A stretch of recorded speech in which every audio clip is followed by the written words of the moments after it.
news tonight, Walter Mondale appears headed toward a big victory in New Jersey. In the Persian Gulf, the Saudis, with American assistance, down 2 Iranian planes.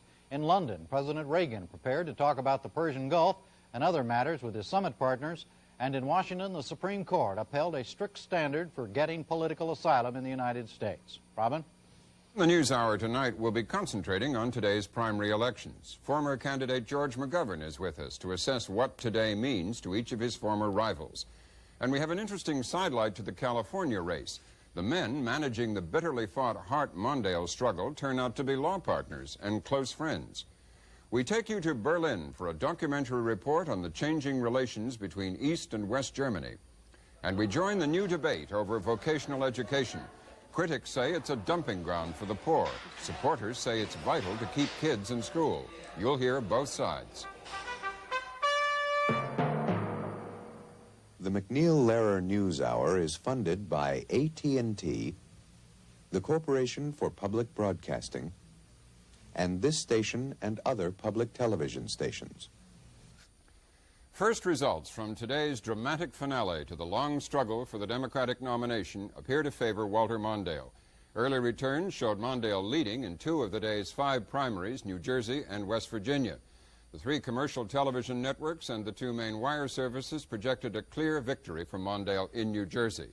They said Gary Hart appeared to be doing well in New Mexico and South Dakota, but the network said their polling data made it too close to project a winner this early in California, the biggest prize of all, where the polls have not yet closed.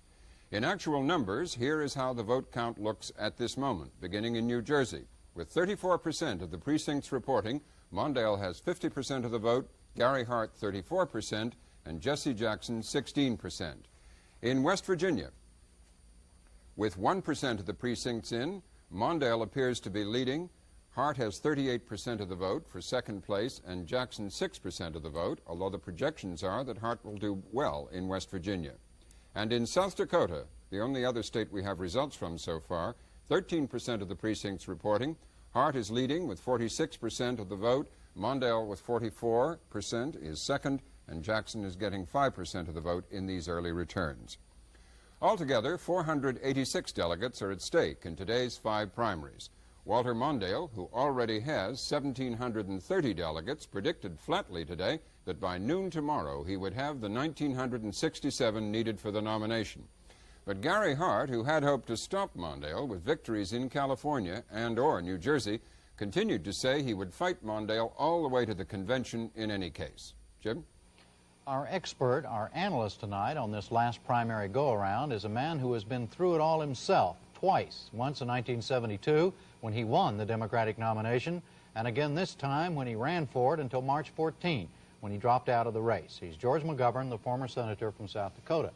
Senator, Mondale victories in New Jersey and West Virginia, is that enough for him?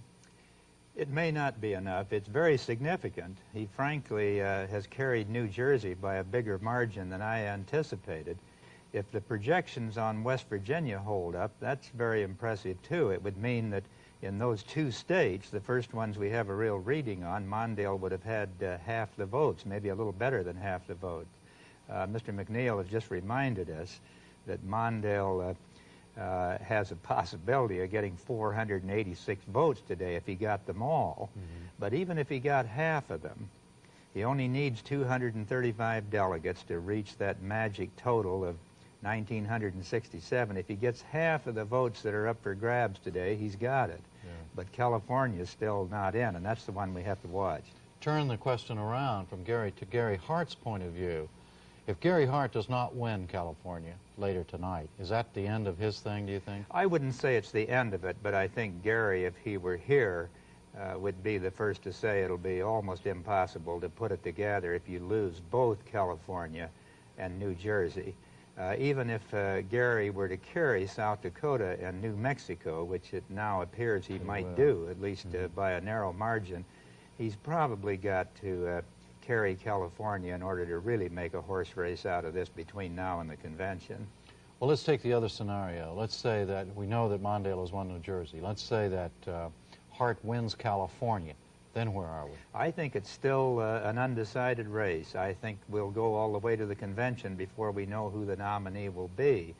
Walter Mondale appears very confident when he says he'll have it locked up by noon tomorrow, and that's possible when you consider that he needs less than half of the votes at stake today, and there are probably 500 delegates going to that convention that are up for grabs, that are free to vote as they see fit.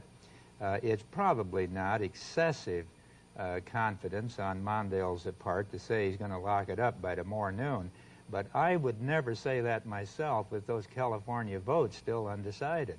California is the biggest state in the Union. The polls won't close out there for another hour. I might add I have a personal bias against projecting what voters are going to do until they voted. Sure. Well, let's assume, though, for discussion purposes, that it ends with Hart winning in California, Mondale wins New Jersey and West Virginia as he's done. Isn't there going to be terrific heat on your former campaign manager, Senator Gary Hart, to go quietly now? There will be. A lot of party leaders obviously want this thing decided, but Gary Hart's a very determined man. We've seen that over the course of the last year. He was counted out of this race several times. I remember when I came in last September, he was about 2% in the polls. I never expected him to take off like he did. Were you really surprised by that? I was indeed. I was surprised. I have to think maybe Gary was a little surprised when he came out of Iowa as well as he did, and then went on to win New Hampshire by the biggest margin I guess anyone's ever taken that state. But I would say that while he probably won't fold up after California, if he wins it, and Mondale wins these other states that we've mentioned, it's still going to be very much uphill for the simple reason that Mondale has a big lead on the delegate totals. You can't take away from the fact that he's several hundred votes ahead on the delegate count. Of course, as you know, the delegates are not bound legally to these folks, and that the strategy has been that Hart is going to try to get some of the Mondale delegates to defect, and et cetera. Do you think that would be a successful way to go after this? Well, the Gary Hart strategy, if he comes out of today, let's say, as a kind of a washout, about equal with Mondale, his strategy is to say this: look, we can't have a nominee who's dropped 8 or 9 out of the last 10 state tests. We need somebody who's coming on strong at the time of the convention. Now, whether or not he can make that case with Mondale having won decisively today in New Jersey, or appears to be winning decisively, and winning in West Virginia, if the present projections hold up, is another question. All I can say to you, Jim, is that Gary Hart's going to have an uphill fight from here on out, no matter what happens in California. But if he wins in California, it's a little less uphill. Sure. If he were to come to you as the elder statesman of the party for advice, what would you advise him to do in that situation you just outlined? Well, I'd tell him, first of all, that his own career and the well-being of the party depends on cooling the rhetoric between Hart and Mondale. I think that's been a handicap to both of them.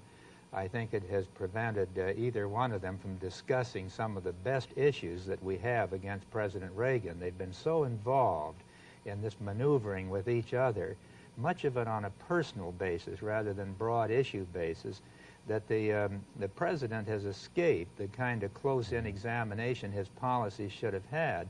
And I would urge Gary Hart and Fritz Mondale from here on to the convention to begin devoting a major part of their time to laying out the case on the issues. That's awful hard to do when you're jockeying for delegates that are still undecided, but I think it's necessary. Do you see any signs that these two men are going to cool the rhetoric? I think they will. You give Fritz Mondale and Gary Hart about 3 days rest.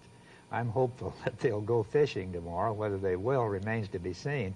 What they most need right now is 2 or 3 days rest, a chance to kind of think things through, look at the large picture, the national interest, the chances that the Democrats have to take the White House this year, think those things over carefully, and then begin to look for the common ground. I hope that's what will happen. You don't smell 68, bitter campaign, bitter convention, bitter defeat? It's not going to be 68, absolutely not. 68, we had the country in flames over the Vietnam War. We had it literally in flames over some of the racial issues in the country, the assassination of Martin Luther King and Robert Kennedy. This was a time of great turmoil and division in the country. That's just not true now.